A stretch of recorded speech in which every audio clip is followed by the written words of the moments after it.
I think this all started after the boat accident.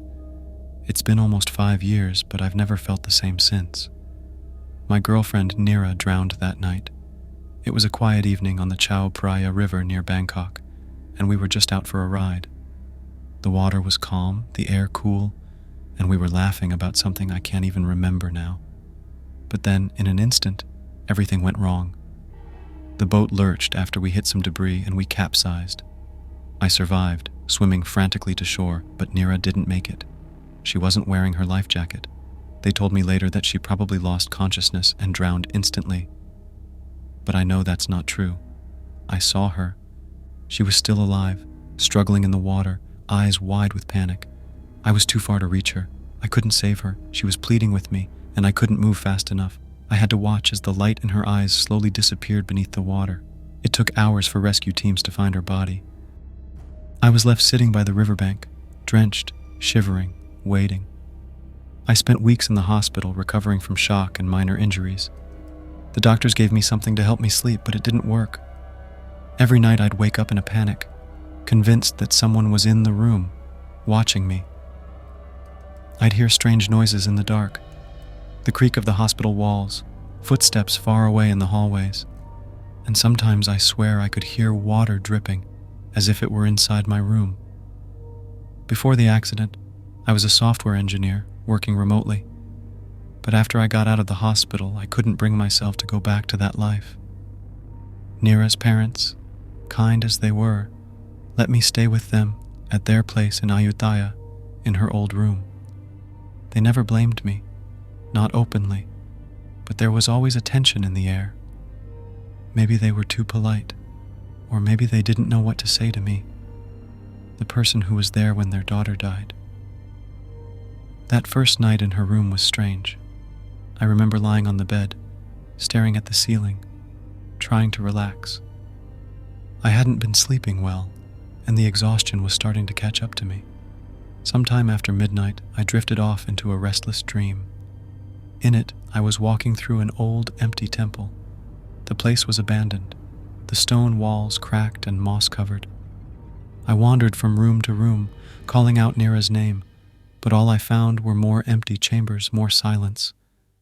A heavy sadness washed over me, and when I finally woke up, my chest felt tight, like something was pressing on it. I reached for my phone. It was 3:15 a.m. I noticed I had a missed call from an unknown number. Curious, I opened it, but there was no voicemail, no message, nothing. I shrugged it off and set the phone down, trying to get back to sleep. That's when I noticed something, a faint sound, like splashing water, coming from somewhere in the room. My heart raced. I sat up, straining to listen, but the sound stopped as suddenly as it had started. In the morning, the house felt different, lighter. Her parents left for work early, and I stayed behind, trying to keep busy. I convinced myself that what I heard was just my mind playing tricks on me, the trauma of everything finally catching up. I spent the day cleaning up the room, organizing some of her old things. While I was putting away a stack of old magazines, my phone buzzed again. This time, it wasn't a call. It was a notification from an app I'd never downloaded before. The icon was strange, like an ancient symbol I didn't recognize, and the name was just a single letter, N. I frowned, thinking maybe I'd installed something by mistake, but the app wasn't showing up in my list of installed programs. I opened it. There was a single message. "Are you still there?" I stared at the screen, feeling the chill run down my spine. The app immediately closed itself, and when I tried to open it again, it was gone. That night, I didn't sleep much. I kept my phone by my side, waiting. Around 2:30 a.m., I heard the sound again, the faint splashing, like someone wading through water. It was coming from outside, near the window. My heart pounded in my chest as I crept to the window and peeked outside, but there was nothing.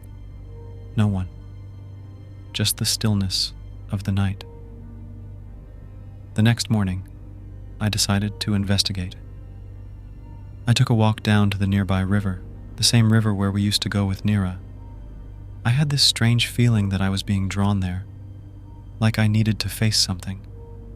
When I reached the riverbank, the water was calm, just like it had been the night of the accident. I stood there for a long time, staring at the water, memories flooding back. As I turned to leave, my phone buzzed again. It was another message from the mysterious app, the same one I thought had disappeared. This time the message was longer. "Come back, we're waiting for you." I looked around, feeling like I was being watched, but the riverbank was empty. Over the next few nights, the messages kept coming. Sometimes they were brief, "Don't leave," and sometimes they were just numbers or symbols I couldn't understand. Each time I tried to trace the app, to figure out where the messages were coming from, but it was as if the app didn't exist. I grew obsessed. I stopped sleeping altogether, staying up through the night, waiting for the messages. One night, around 4 a.m., I received a series of messages, each one more garbled than the last. Frustrated, I grabbed my things and drove back to the river. I had to know what was happening. As I stood at the edge of the water, the air was thick with humidity, and the night was eerily still. I pulled out my phone, hoping for another message, but there was nothing. Then, from across the river, I heard it again, splashing, louder this time, like someone walking through the shallow water toward me. I stepped back, my heart racing. In the dim moonlight, I saw a shape, something moving in the water. At first, it was just a ripple, but then I saw her, Nira. Her eyes were locked on mine, her face pale and gaunt, her wet hair clinging to her shoulders. She was wading toward me, her feet never touching the ground. I froze. My mind raced between running and staying. I wanted to speak, but my throat closed up. She stopped a few feet away, just out of reach, staring at me with those same pleading eyes. "I'm here," she whispered, her voice barely audible over the sound of the water. I took a step back, and she vanished beneath the surface without a splash, without a sound. I didn't know how long I stood there, staring at the river, waiting for something else to happen. When I finally made it back to the house, the first light of dawn was breaking. I collapsed onto the porch, completely drained. I'm not sure how long I've been in the hospital now. The nurses tell me it's been a few days, but everything feels blurry. They say I collapsed from exhaustion. They're giving me pills, but they make me feel numb, like everything's distant. The strange part? The messages stopped. I haven't seen anything on my phone since that night, but the wardrobe in my room here keeps creaking, and every now and then I swear I can hear that faint sound of water dripping somewhere close. Please, if you can, help me. I just need to lock the wardrobe. Please, I don't want to hear it again.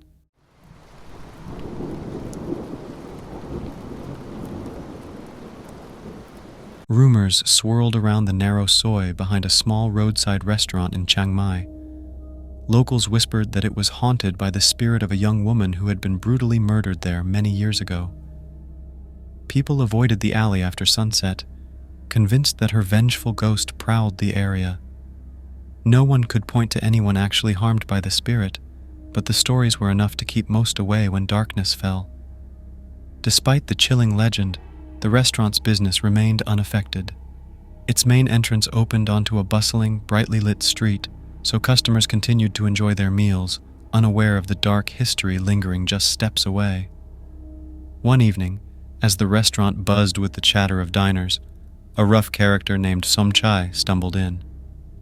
Known for his violent temper and troubling behavior, especially toward women, Somchai was no stranger to causing trouble.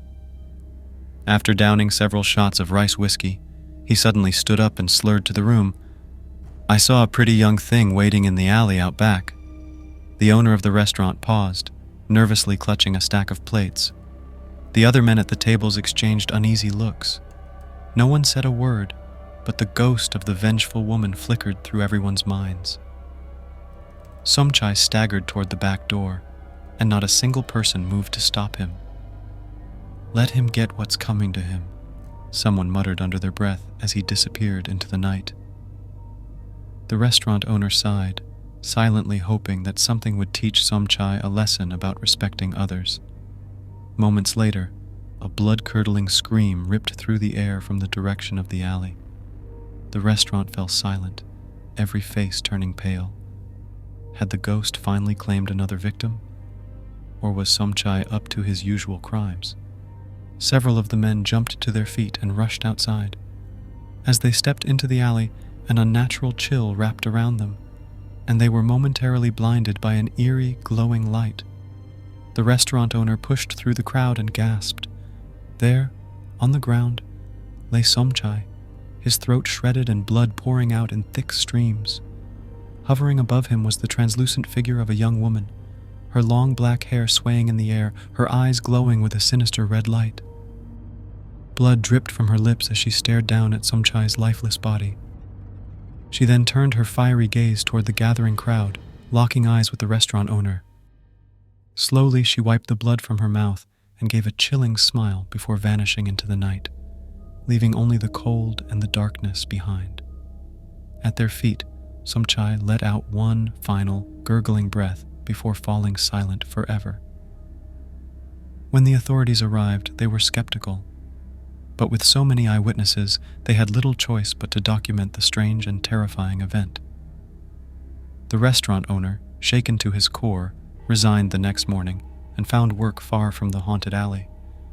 The memory of the ghost's haunting stare at his throat was enough to make him never look back.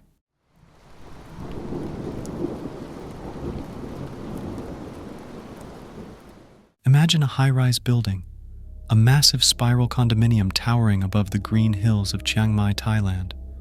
The hallways are wide and carpeted, leading to hundreds of luxurious suites. The best part? I have it all to myself. Every room is equipped with state-of-the-art technology. There's no need to clean, no need to worry about the pool, or even tend to the lush gardens surrounding the place. The automated system handles it all. Food, water, everything I need is just a click away. It feels like a dream, the perfect place to get away from the world. I keep thinking to myself, this must be the life, living in the middle of Chiang Mai, once one of the busiest cities in northern Thailand. You could tell it was a beautiful place in its prime, though it's hard to imagine now. The tall building I'm in is one of the few still standing. All the others, broken down, overtaken by weeds and vines, left to the elements. In my free time, I watch old videos stored in the building's archive. They're funny, with local guides and village elders warning people about strange happenings. Even traders who used to visit the markets spoke in hushed voices about the spirits and curses that lurked around. I used to laugh at them, thinking they were just superstitions, old ghost stories from the mountains. Why should I worry? Nothing has survived here after the great epidemic that hit 60 years ago. The red fever, as they called it, wiped out most of the population. I've seen animals here, but they're not dangerous. Just some exotic creatures that have been reintroduced to the wild. Birds like hornbills and even rare eagles soaring between the old buildings. Small mammals dart around the cracked streets. There's also the occasional sighting of strange, fairy-like animals. Tiny, colorful creatures that glow in the night or dart between the trees. But no ghosts, no monsters. At first, it's peaceful. Weeks go by and I feel like I've found my paradise. But after a while, things start to feel off. There's something eerie about being the only one left in a place this big. It's just me at the pool, me walking through the gardens, me playing in the arcade. No voices, no footsteps, no laughter. I can feel the weight of something watching. But every time I look around, there's nothing there. One day, while walking through the underground mall, I swear I saw a shadow move. I stopped, heart racing, but when I turned to look, there was nothing. The halls were empty, just me again, and the sound of my own breathing. I tried to shake it off, convincing myself it was just my imagination playing tricks on me. Still, the feeling didn't go away. I could sense eyes on me, no matter where I went. In the pool, I'd feel the weight of something watching from the windows. In the gardens, I'd catch glimpses of movement in the corner of my eye.